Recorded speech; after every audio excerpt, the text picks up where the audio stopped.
రోషయ్య గారికి సంబంధించినటువంటి సభకి ఇవాళ సత్కారం అందుకోవడానికి రండి అని నన్ను ఆహ్వానిస్తే నేను రావడం వెనక ఒక ప్రధానమైన కారణం ఉంది.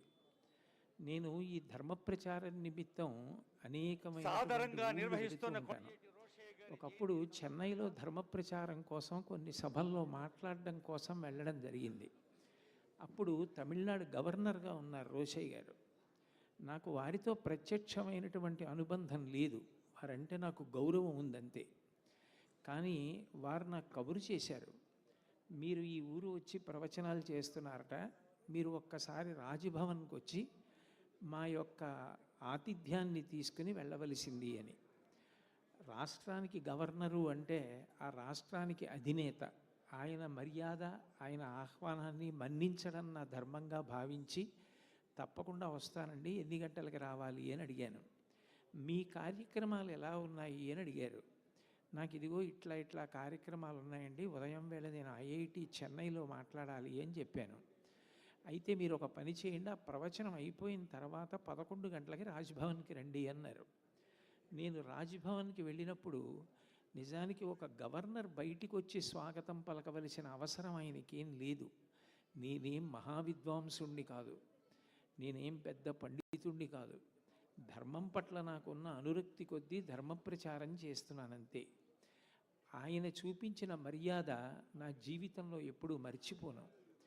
కారు ఆగేసరికి ఆయన రాజ్భవన్లోంచి బయటికి వచ్చి కారు దగ్గరికి వచ్చి నాకు స్వాగతం చెప్పి నా చెయ్యి పట్టుకుని నన్ను రాజ్భవన్లోకి తీసుకెళ్ళి కూర్చోపెట్టి నాకు పళ్ళు అవి పెట్టి, నేను తింటున్నంతసేపు కూడా ఆయన నాతో అనేక ధార్మిక విషయాలు మాట్లాడుతూనే ఉన్నారు. నేను చిట్ట చివర బయలుదేరే ముందు వారిని ఒక ప్రశ్న అడిగాను, మీకు ఇంత అనుభవం ఉంది కదా, మీరు మీ జీవిత చరిత్ర వ్రాస్తే స్వాతంత్రోద్యమానికి ముందు నుంచి మీరు ఉన్నవారు కాబట్టి, ఎందరో ప్రధానమంత్రులు, ముఖ్యమంత్రులు, గవర్నర్లు, రాజకీయ దురంధరులతో సమన్వయమైన వారు కాబట్టి, తర్వాత వచ్చే తరాలకి వ్యక్తుల యొక్క జీవితంలో ఉన్న విలువల గురించి తెలుస్తుంది, మీరు ఎందుకు మీ జీవిత చరిత్ర వ్రాయకూడదు అని అడిగాను. ఆయన అన్న మాట నాకు ఇప్పటికీ జ్ఞాపకం. ఆయన అన్నారు, కోటేశ్వరరావు గారు మీరు చెప్పింది నిజమే, నేను ఎంతోమందితో కలిసి తిరిగాను, ఎంతోమంది దగ్గర మంత్రిగా పనిచేశాను, ఆ కారణం చేత వాళ్ళతో నాకు చాలా సాన్నిహిత్యం ఉంది. కానీ మనుషులు అన్న తర్వాత మంచి ఉంటుంది, కొద్దిగా చెడు ఉండొచ్చు. నేను జీవిత చరిత్ర వ్రాస్తే ఎవరి గురించైనా ఎక్కడైనా నేను కొద్దిగా చెడు గురించి ప్రస్తావన చేయవలసిన అవసరం కూడా రావచ్చు. నోటితో అనడం వేరు, కానీ వ్రాయడం వేరు. వ్యక్తుల జీవితాల్లో వాళ్ళు చేసినటువంటి చిన్న దోషాన్ని నేను ఎత్తి చూపించినా అది వాళ్ళకి శాశ్వతమైన మచ్చగా మిగిలిపోతుంది. నేను ఒక్క దోషం కూడా ముఖ్యమంత్రి గారికి ఎవ్వరి ఎందు ఉన్న ఏ దోషం గురించి వ్రాయకుండా జీవిత చరిత్ర వ్రాస్తే అది అసమగ్రం అవుతుంది.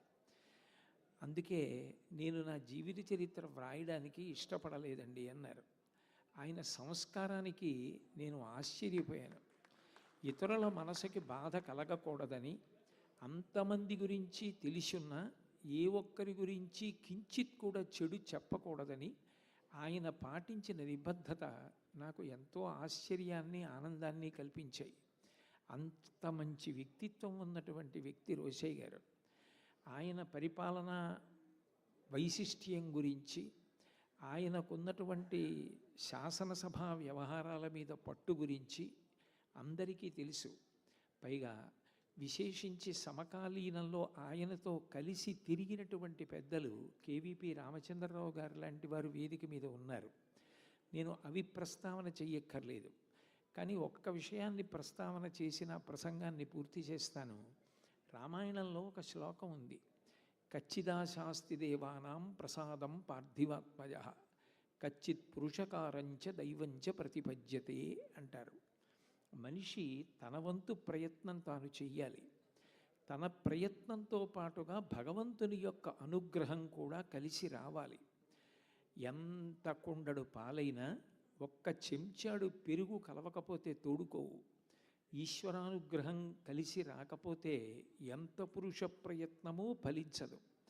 కేవలము పురుష ప్రయత్నము చేతనే కార్యములన్నీ సాధింపబడతాయనుకుంటే ప్రయత్నించి కూడా కార్యం సాధించలేకపోవడం అన్నది చరిత్రలో ఉండకూడదు. అలా ఉంది అంటే ఈశ్వరానుగ్రహం కూడా అవసరమై ఉంటుంది. ఆ ఈశ్వరానుగ్రహం కోసం ప్రయత్నం చేయడానికే భక్తి అని పిలుస్తారు.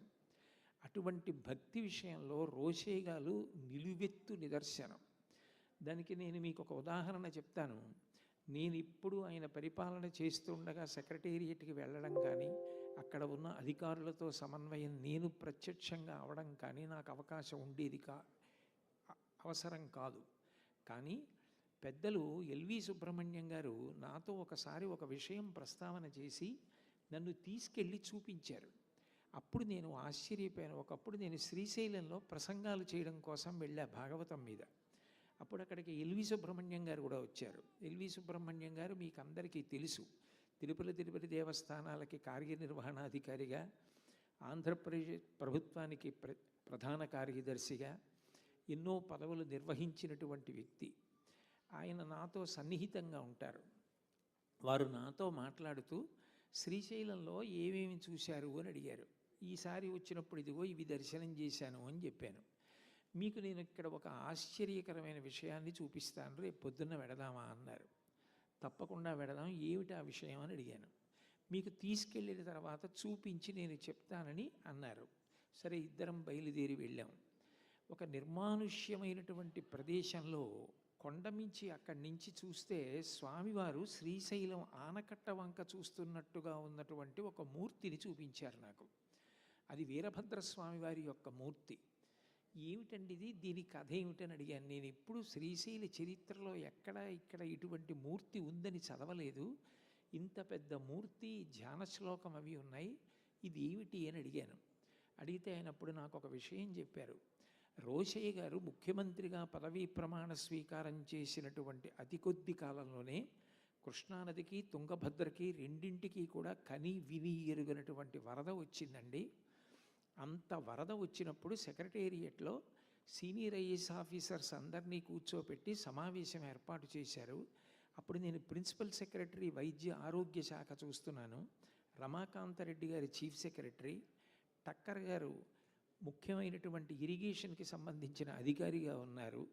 అందరూ సమావేశంలో ఉండగా రోషయ్య గారు రమాకాంతరెడ్డి గారిని అడిగారు, వరదల పరిస్థితి ఏమిటి అని. చాలా ఉపద్రవమైన పరిస్థితి ఏర్పడి ఉంది, ఇప్పటిదాకా రాష్ట్రంలో ఇటువంటి పరిస్థితి ఏర్పడల. ఎంత కుంభవృష్టి అంటే శ్రీశైలం ఆనకట్ట మించి నీళ్లు వెడుతున్నాయి. ఎన్ని గేట్లు ఎత్తేసినప్పటికీ, ఆ నీళ్లు ఎన్ని వెడుతున్నప్పటికీ కూడా పైనుంచి వస్తున్న వరద వల్ల ఆనకట్ట మించి నీరు వెడుతోంది అన్నారు.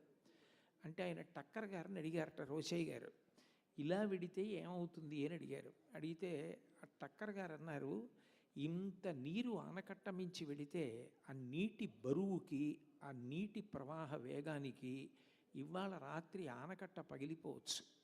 ఆనకట్టే పగిలిపోతే కింద విజయవాడ వరకు రాత్రి 1-2 మధ్యలో కొన్ని లక్షల మంది జనం ఊహకందనటువంటి రీతిలో వరదల్లో కొట్టుకుపోతారు. ఇప్పటికిప్పుడు అంత పెద్ద వరద వస్తే నియంత్రించడం సాధ్యం కాదు కూడా. ఇది ఇప్పటిదాకా ఊహించని పరిస్థితి అన్నారట. ఆయన ఆశ్చర్యపోయి ఈ ఉపద్రవం నుంచి గట్టెక్కే మార్గం ఏదైనా ఉంటుందా అని అడిగారు.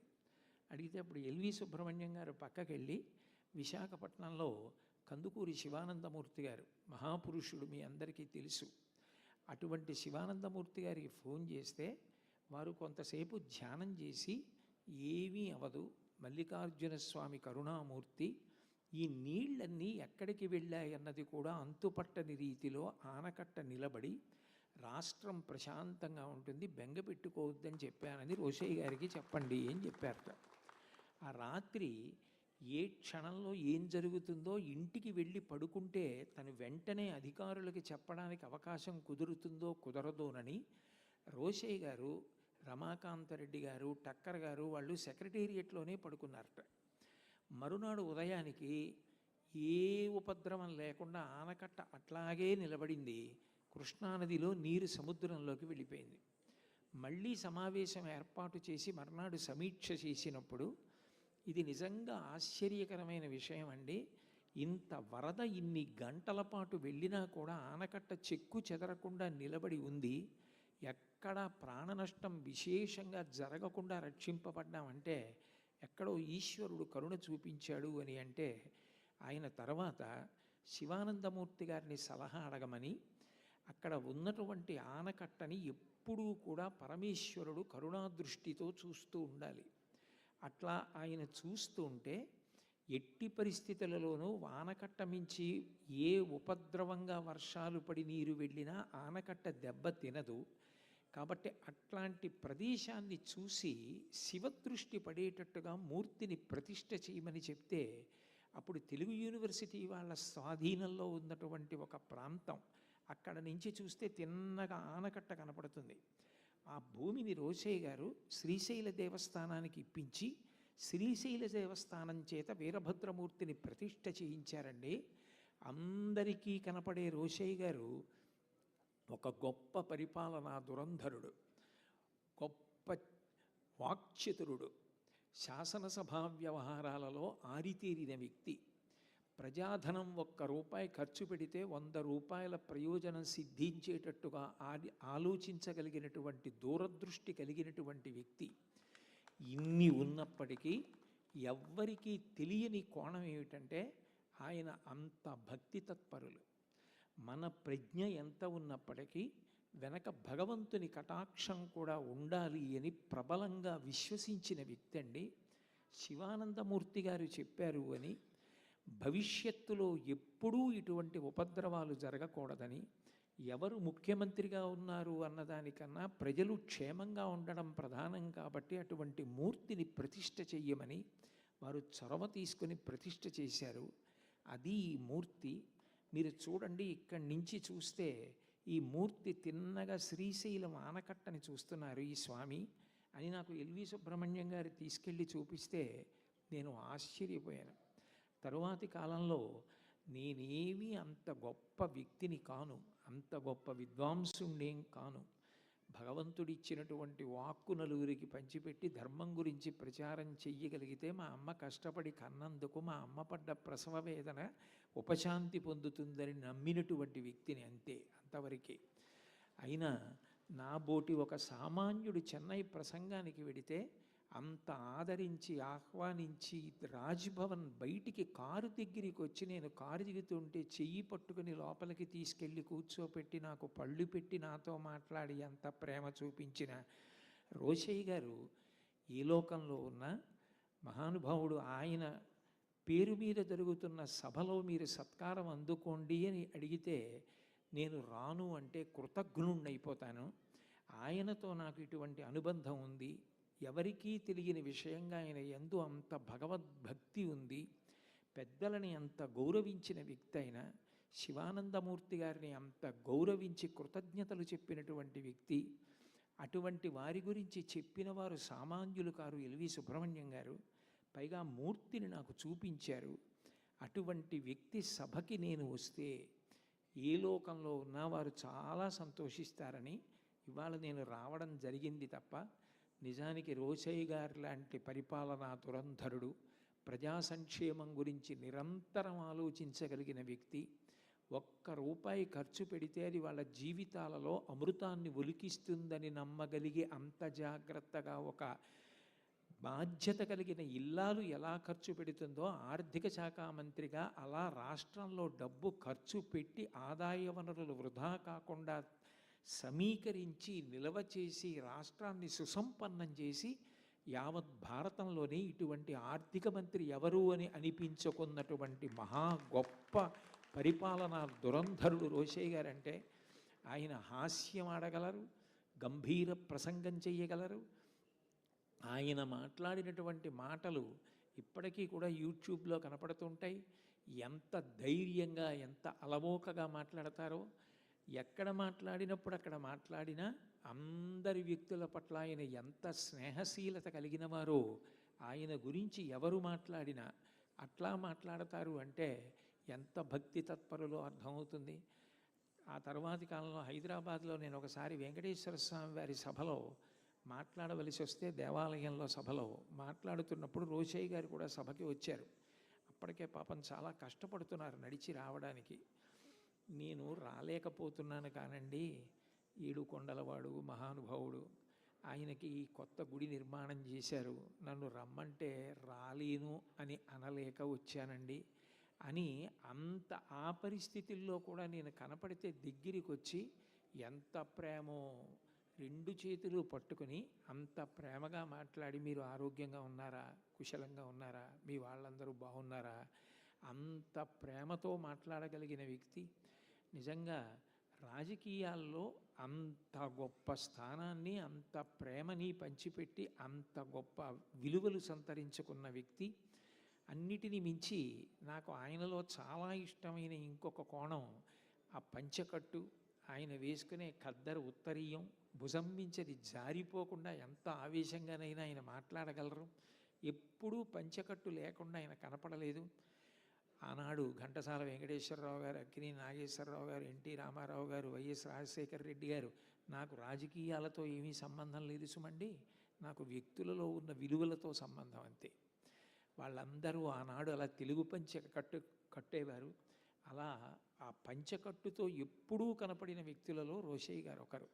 వారితో నాకున్నటువంటి ఈ అనుబంధాన్ని నేను స్మరించి ఇవాళ ఆ సభలో పాల్గొనడం కోసమని ఎక్కడో కాకినాడ నుంచి బయలుదేరి ఈ సభకి రావడం జరిగింది. యథార్థానికి నేను ఇంకా ముందే రావాలి, కానీ ఎక్కడ చూసిన ట్రాఫిక్, కారు అసలు ఎంత ప్రయత్నించినా కదలక ఎప్పుడూ లేనిది ఇవాళ సభకి ఆలస్యంగా రావడం అయింది. కొంచెం ఆలస్యమైనందుకు మన్నించవలసిందిగా కోరుతూ, ఇంకా ఇంతకన్నా మాట్లాడడానికి ఇది పురాణ ప్రవచన సమయం కాదు కాబట్టి, అయినా ఆయనతో అనుబంధం ఉన్న ఎందరో పెద్దలు వేదిక మీద ఉండగా నేను ఆయన గురించి ఎక్కువ మాట్లాడడం ధూర్తతనం అవుతుంది కాబట్టి ఇంతకన్నా మాట్లాడకుండా నాకు ఈ అవకాశం ఇచ్చి నన్ను సత్కరించిన వారి కుటుంబ సభ్యులందరికీ కూడా నా హృదయపూర్వక కృతజ్ఞతలు తెలియచేస్తూ సెలవు తీసుకుంటున్నాను. స్వస్తి. పెద్దలు